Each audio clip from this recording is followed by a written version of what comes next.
I turisti a Treviso, eccoli qui, sperduti nel centro cittadino, mentre si guardano intorno corrono dietro i 4 colombi di Piazza dei Signori.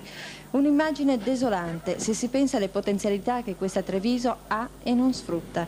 Per i turisti o per chi resta in città, infatti, pochi gli svaghi. Va bene, la meta prima dei foresti resta pur sempre l'incantata Venezia, ma questo non è certo un buon motivo per sedersi e restare a guardare. C'è chi, per vivificare questa città suggestiva e coccola, come molti la definiscono, non sta proprio con le mani in mano, ma si tratta purtroppo di episodi sporadici che non rientrano in un preciso programma promozionale. I turisti quindi fanno mea e ripartono immediatamente verso altri lidi.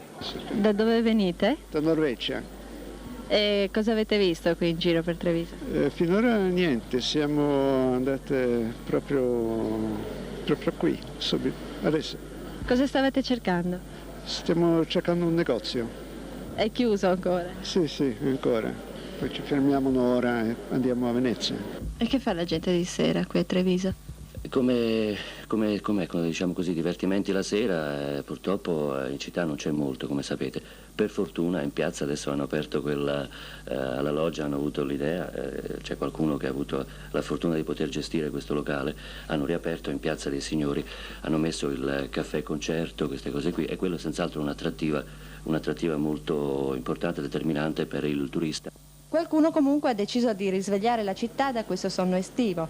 Si tratta del Consorzio Treviso Viva, costituitosi nel maggio scorso. In particolare il programma dell'ente parla di miglioramento della viabilità, dei parcheggi e dei servizi che la città offre. Inoltre, e in questo dovrà fare i conti con i commercianti, chiede il prolungamento dell'orario di apertura serale dei negozi e degli esercizi pubblici consorziati. Sarà questo il flauto magico che porterà il turismo a Treviso?